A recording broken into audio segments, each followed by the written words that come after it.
اور اسی طرح کا واقعہ ابو عبید رضی اللہ کا مشہور، آپ سب نے سنا ہوگا۔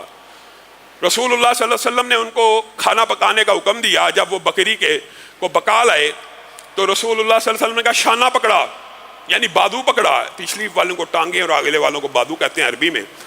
بادو پکڑا، شانہ پکڑا، اس نے رسول اللہ کو عطا کیا۔ تھوڑی دیر بعد کہا پھر پکڑا، پھر عطا کیا، کہا پھر پکڑا۔ وہ صحابی ابو عبید کی روایت کے اندر یہ بات موجود ہے، کہنے لگے اللہ کے رسول بکری کے شانے ہوتے کتنے ہیں؟ 2 ہی تو ہوتے ہیں، 2 تو میں آپ کو دے چکا ہوں۔ رسول اللہ صلی اللہ علیہ وسلم مسکرانا شروع ہو گئے۔ کہا بات یہ ہے اللہ کی قسم اگر تو ہاتھ ڈال کے پکڑاتا جاتا اور میں مانگتا چلا جاتا تو یہ شانے ختم نہ ہوتے۔ یہ نبی کی شان ہے، یہ نبی کا مقام ہے۔ اور خود صحابہ بیان کرتے ہیں، عبداللہ ابن مسعود کی حدیث کے اندر بھی یہ بات موجود ہے، ہم رسول اللہ صلی اللہ علیہ وسلم کی زندگی کے اندر کھانے سے تسبیحات سنا کرتے تھے۔ کھانا جو رسول اللہ صلی اللہ علیہ وسلم کو پیش ہو رہا ہوتا تھا، وہ کھانا جب تسبیح کر رہا ہوتا تھا، ہم ان تسبیحات کو بھی رسول اللہ صلی اللہ علیہ وسلم کے دور میں سن لیا کرتے تھے۔ اور جابر بن عبداللہ کا وہ مشہور واقعہ ہے، کہنے لگے کہ میرے والد تو شہید ہو گئے، میری 6 بہنیں تھیں، 6 بہنیں۔ اب 6 بہنیں تھیں، ان کے بھی شادی کے اخراجات، ان کی بھی شادیاں کرنی، ان کے بھی سارے معاملات کو سر انجام دینا۔ میرے پر بہت بڑا قرضہ تھا میرے والد کا، میرے اوپر بھی قرضہ، میری بہنوں کے معاملات بھی، اور قرض لینے والے مجھے تنگ کر رہے تھے۔ اب میرا چھوٹی سی ایک فصل تھی، چند کھجوریں اس میں سے پیدا ہوئیں۔ میں رسول اللہ صلی اللہ علیہ وسلم کی بارگاہ میں آ گیا اور کہنے لگا اے اللہ کے رسول، میرا تو قرض سال بیت جائیں، یہ جتنی فصل کی پیداوار ہوئی ہے 1 سال نہیں، 2 سال نہیں، 10 سال بھی یہی پیداوار ہوتی رہے، میں تو قرض ادا نہیں کر سکوں گا، تو میرے لیے کوئی سد باب کیجئے، کوئی مدد کیجئے، کوئی ہیلپ کیجئے، کوئی کسی کو کہیے یا کچھ بھی کیجئے۔ رسول اللہ صلی اللہ علیہ وسلم مسکرانا شروع ہو گئے، کہا کھڑے ہو جا، چل مجھے اپنے باغ میں لے کے چل۔ اب جابر بن عبداللہ کہتے ہیں رسول اللہ صلی اللہ علیہ وسلم کو جب میں قرض خواہوں کے پاس جنہوں نے مجھ سے قرض لینا تھا میرے ساتھ رسول اللہ کو آتے دیکھا تو ان کی پیشانیوں پہ بل پڑ گئے کہ یہ اب سفارش کروا لے گا، اور رسول اللہ کو انکار کرنا تو بڑی مشکل کی بات ہے۔ رسول اللہ کی عزت احترام تو موجود ہے، تو کیا میرے جنہوں نے میرے سے قرض لینا تھا نا ان کی پیشانیوں پہ بل آ گئے اور وہ مجھے گھورنے لگے کہ یہ تو نے کیا حرکت کی ہے، اب قرض ادا کرنے کا ٹائم آ گیا ہے، فصل تیری پک گئی ہے، اب تو رسول اللہ صلی اللہ علیہ وسلم کو سفارشی لے کے آتا، مراد یہ ہے۔ کہا رسول اللہ صلی اللہ علیہ وسلم نے ان کھجوروں کے ڈھیر کے ارد گرد چکر لگایا، اللہ رب العزت سے دعا کی اور کہا جابر تولنا شروع کر، ایک ایک قرض دار کو بلاتا جا اور ان کو دیتا جا۔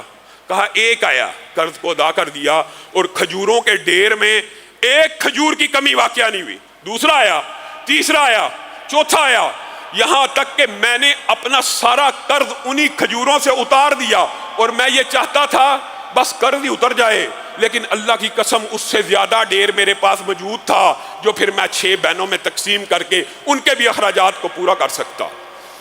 اور پھر رسول اللہ صلی اللہ علیہ وسلم نے پچھلے خطبے میں آپ کے سامنے رکھا تھا، ابو بکر و عمر موجود نہیں تھے ہوتے، کیا کہتے تھے؟ ابو بکر ایمان لے کے آیا، عمر ایمان لے کے آیا، لیکن اس واقعے کے اندر ان کی بھی اطمینان قلب کے لیے جابر بن عبداللہ کو کہا عمر کو بلاؤ۔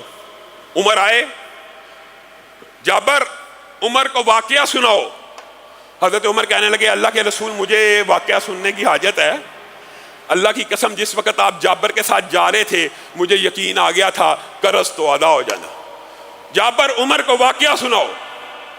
اللہ کے رسول مجھے بھی واقعہ سنانے کی ضرورت ہے، اللہ کے رسول مجھے بھی واقعہ سنانے کی ضرورت ہے۔ تیسری مرتبہ جب چوتھی مرتبہ کہا، یہ ایمان ہے، یہ حضرت عمر کا ایمان ہے کہ جب موجود نہ بھی ہوں رسول اللہ اپنی طرف سے کہہ دیتے تھے ابو بکر ایمان لے کے آیا، عمر ایمان لے کے آیا، لیکن ان کی بھی تلیف قلب کے لیے اور اطمینان قلب کے لیے کبھی یہ بھی کہا کہ جابر عمر کو بتاؤ کیا واقعہ ہوا، اور عمر آگے سے پھر کہہ رہے ہیں مجھے بھی واقعہ سنانے کی ضرورت ہے، یہ ایمان ہے عمر کا۔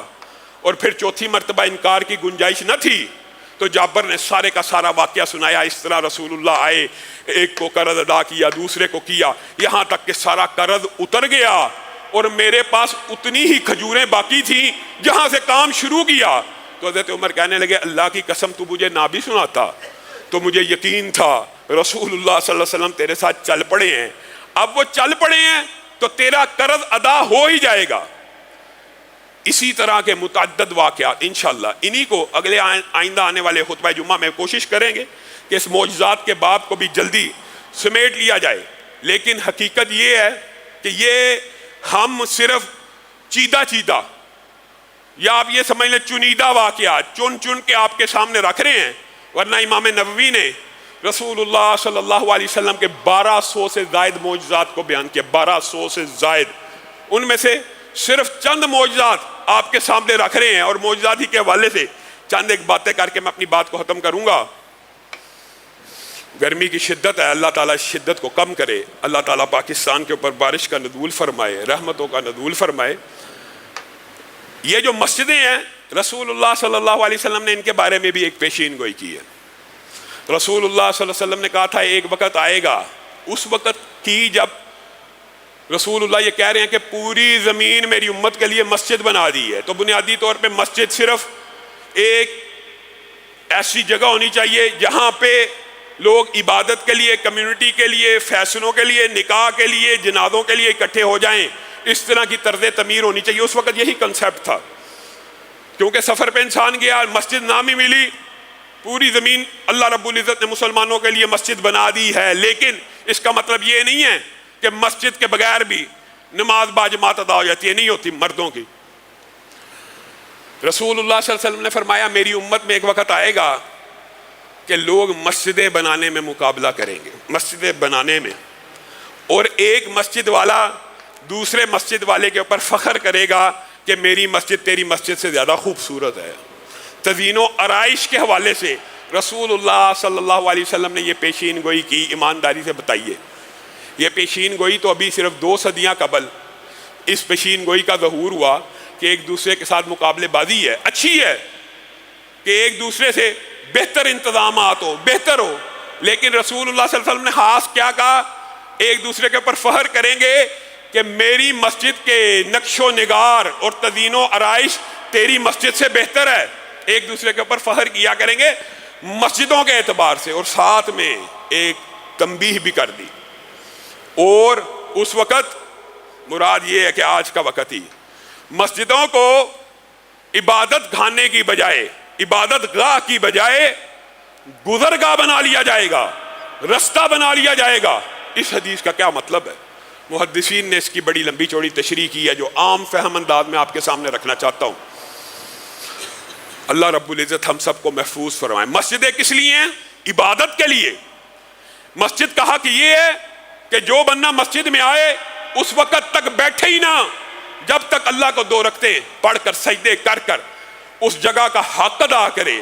یہ مسجد جس کام کے لیے بنی ہے اس کو پورا کرے۔ لیکن ایک وقت آئے گا میری امت کے اندر مسجدوں کو گزرگاہ بنا لیا جائے گا۔ کیا مطلب ہے؟ مسجد تو بندہ آیا ہے لیکن 2 رکعتوں کو ادا نہیں کیا، کیا کر رہا ہے؟ اپنے کام سے لیے آیا تھا، الیکٹریشین تھا، آیا اے سی کو ٹھیک کیا چلا گیا، نہ 2 رکعتوں کو ادا کیا، نہ 2 رکعتیں پڑھی، نہ مسجد کا حق ادا کیا۔ سینٹری والا تھا، آیا کام کر کے چلا گیا، پینٹ والا تھا، آیا کام کر کے چلا گیا، لکڑی والا تھا، آیا کام کر کے چلا گیا۔ آپ اور میں مسجد میں آئے، فتویٰ لیا، علماء سے گفتگو سنی، آئے اپنا کام کیا چلے گئے، مسجد کا حق ادا نہ کیا۔